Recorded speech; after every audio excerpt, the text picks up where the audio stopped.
Hello दोस्तों, GS classes में आप सबका स्वागत है। तो आज हम पढ़ेंगे मध्यकालीन भारत में मुगलों का विघटन। तो चलते हैं अपने क्वेश्चन की तरफ। हमारा पहला क्वेश्चन है, औरंगजेब के मृत्यु 1707 में होने के बाद सत्ता किसने संभाली? टाइपिंग में मिसप्रिंट है। आपका क्वेश्चन है, औरंगजेब की मृत्यु 1707 में होने के बाद सत्ता किसने संभाली?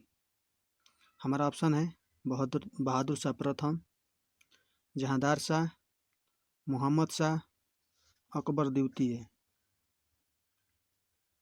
1707 में औरंगजेब की मृत्यु के बाद उसके 63 वर्षीय पुत्र मुअज्जम, जिसका शाह आलम नाम था, बहादुर शाह प्रथम के नाम से सत्ता संभाली। उसने 1707 से 1712 तक शासन किया। हमारा आंसर होगा बहादुर शाह प्रथम, यानी कि ऑप्शन नंबर ए हमारा राइट आंसर होगा। ऑप्शन नंबर ए। चलते हैं अपने अगले क्वेश्चन पर। मुगल सम्राट जहांदार शाह का शासन समय से पहले कैसे खत्म हुआ? आपको बताना है कि मुगल सम्राट जहांदार शाह का शासन समय से पहले कैसे खत्म हुआ। हमारा ऑप्शन है, उनके वजीर ने उन्हें गद्दी से उतार दिए,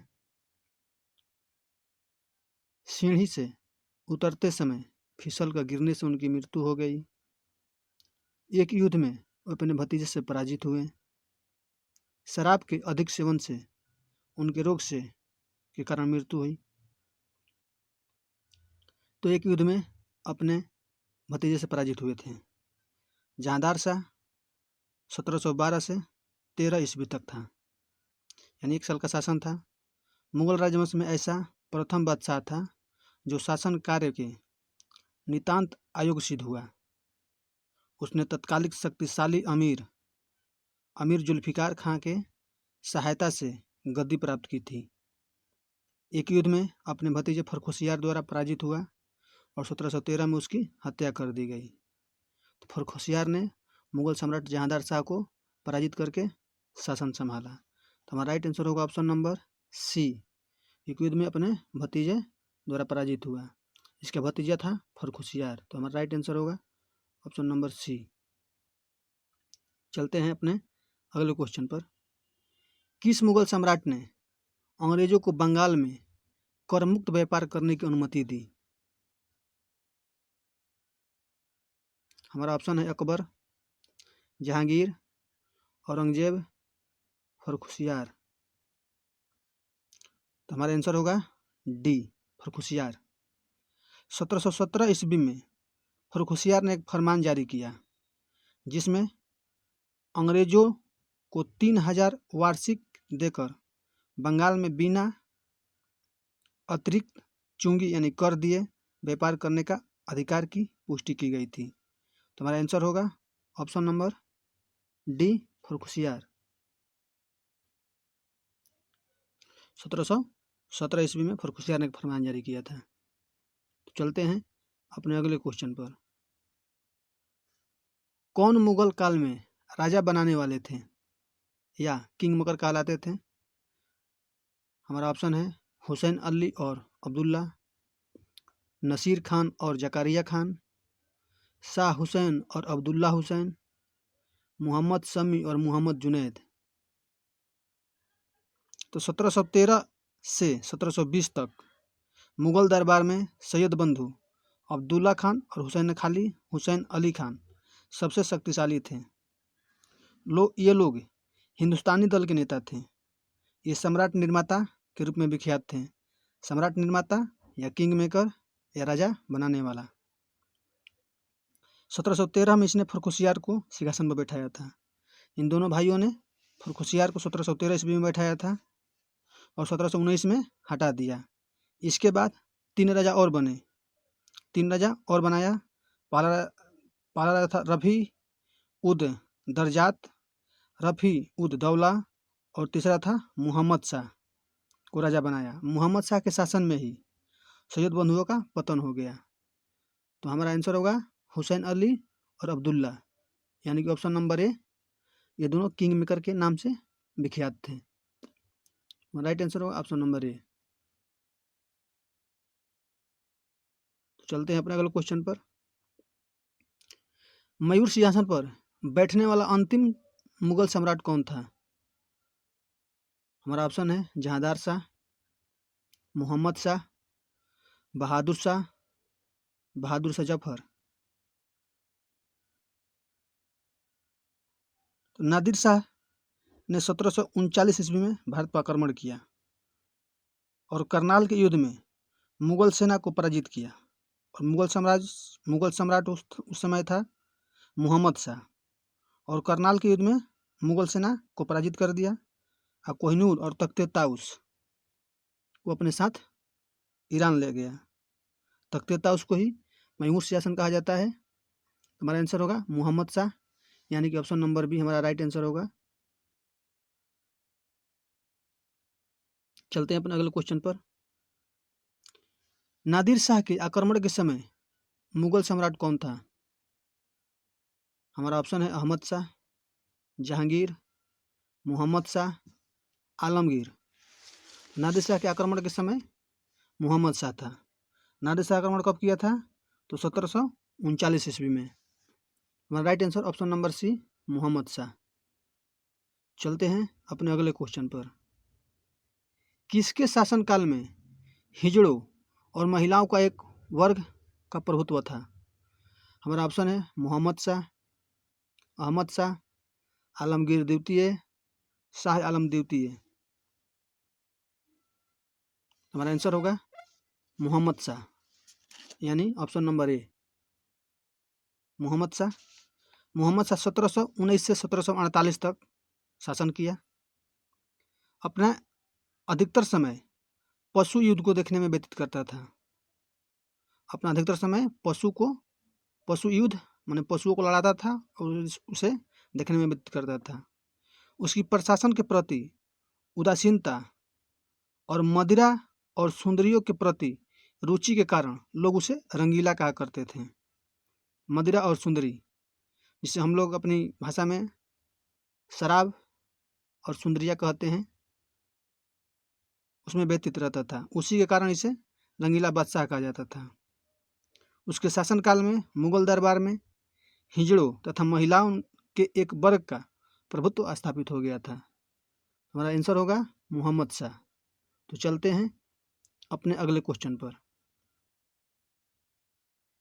हमारा क्वेश्चन है, कौन मुगल सम्राट रंगीला के नाम से जाना जाता है?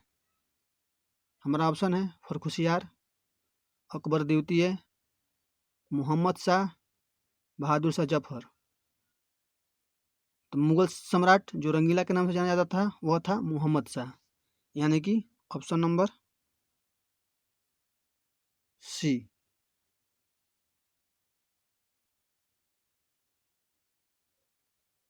ऑप्शन नंबर सी हमारा राइट आंसर। चलते हैं अपने अगले क्वेश्चन पर। निम्नलिखित को कालाक्रम में यानी काल अनुक्रम में व्यवस्थित करें और नीचे दिए गए कूट में सही उत्तर चुनिए।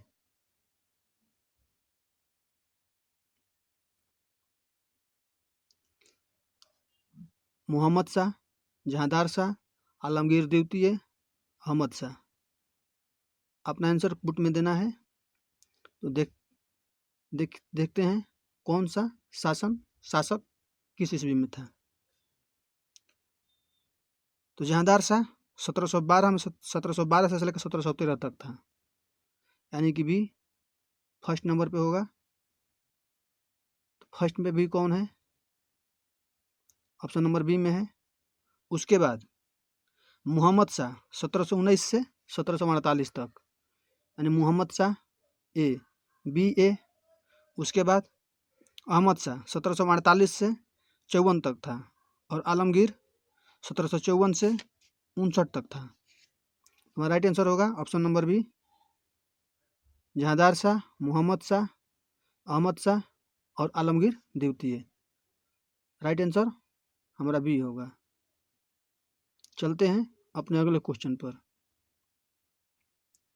किस मुगल बादशाह को वजीर गाजी उद्दीन ने दिल्ली में दाखिल होने नहीं दिया?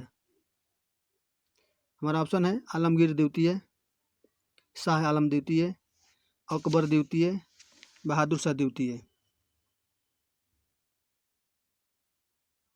तो हमारा आंसर होगा शाह आलम द्वितीय। शाह आलम द्वितीय का शासन 1759 से 1806 तक था। उसका वास्तविक नाम अली गौहर था। शाह आलम द्वितीय का वास्तविक नाम अली गौहर था।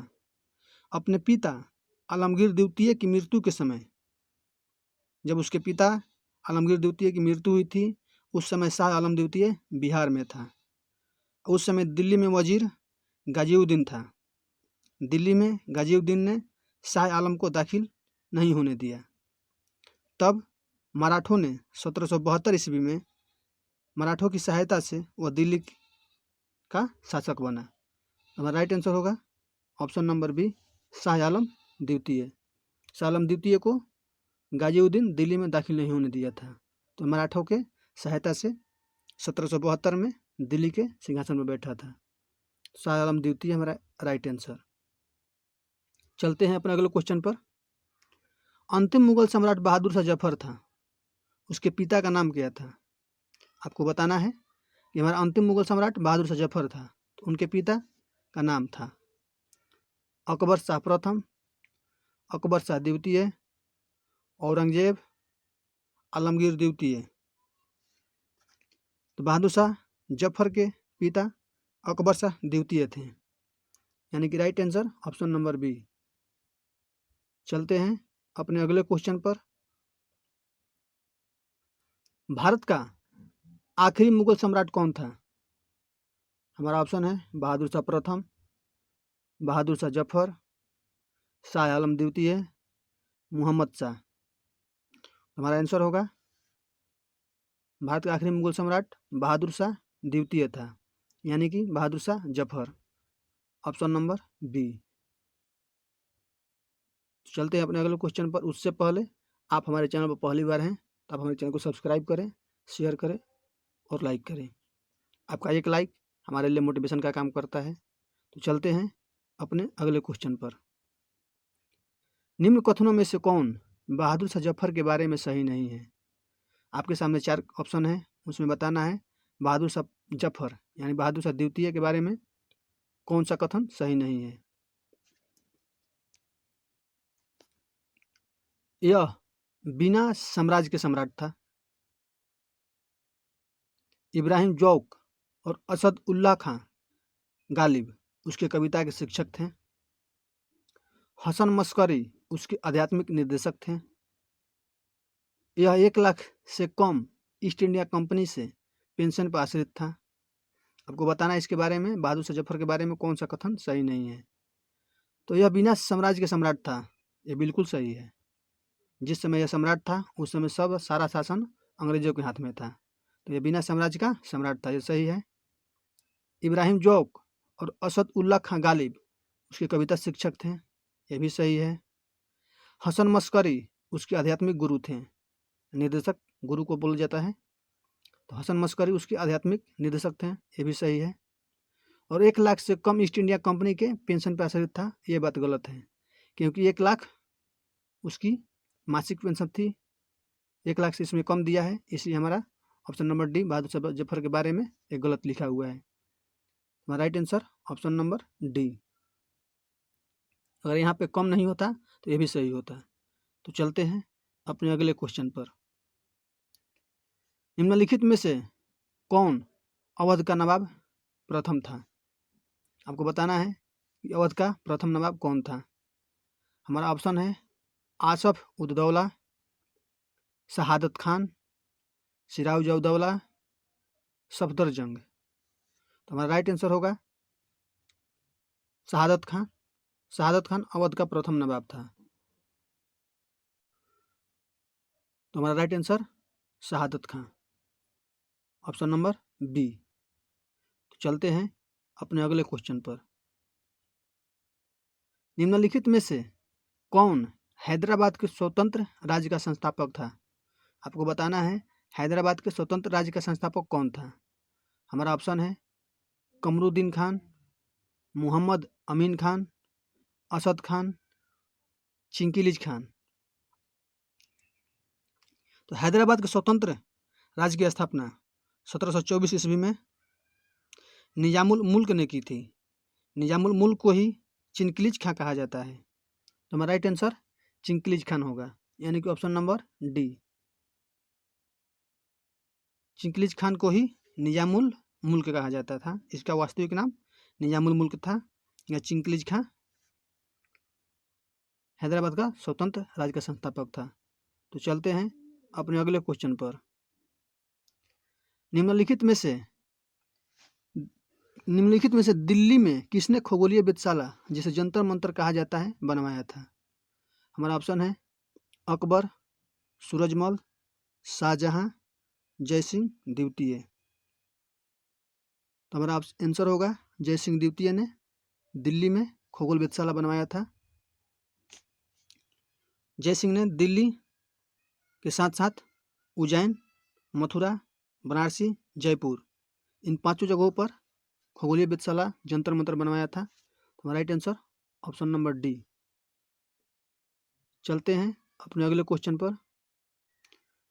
1773 ईस्वी जिज मुहम्मद शाही, जो नक्षत्र संबंधी ज्ञान से संबंधित है, के लेखक कौन है? 1773 ईस्वी में एक पुस्तक लिखी गई थी जिसका नाम जिज मुहम्मद शाही था, जो नक्षत्र संबंधी ज्ञान से संबंधित था। इसके लेखक कौन थे? हमारा ऑप्शन है जोधपुर के दरबार जसवंत सिंह, आमेर के राजा भारमल, जयपुर के राजा स्वाई जय सिंह, उदयपुर के महाराणा उदय सिंह। तो हमारा आंसर होगा 1773 ईस्वी में जिज मुहम्मद शाही लिखा था स्वाई जय सिंह। हमारा right answer option number C. Sawai Jai Singh ने जिज मुहम्मद शाही पुस्तक लिखी थी जो नक्षत्र संबंधी ज्ञान से संबंधित था। तो चलते हैं अपने अगले क्वेश्चन पर। जयपुर के महाराजा स्वाई जय सिंह वेधशाला नहीं बनवाई थी। आपको बताना है कि महाराजा स्वाई जय सिंह ने वेधशाला कहाँ पर नहीं बनवाया था। हमारा ऑप्शन है उज्जैन, बनारस, मथुरा, इलाहाबाद। तो कहाँ कहाँ बनवाया था? दिल्ली, उज्जैन, मथुरा, वाराणसी, जयपुर, 5 जगहों बनवाया था, जिसमें उज्जैन, बनारस, मथुरा, दिल्ली और जयपुर। इसमें इलाहाबाद में नहीं बनवाया था। तो हमारा राइट आंसर होगा ऑप्शन नंबर डी, इलाहाबाद। चलते हैं अपने अगले क्वेश्चन पर। आज का क्वेश्चन हमारा यहीं पर समाप्त खत्म हुआ। आप हमारे चैनल पर पहली बार आए हैं तो आप हमारे चैनल को सब्सक्राइब करें, शेयर करें और लाइक करें। आपका एक लाइक हमारे लिए मोटिवेशन का काम करेगा।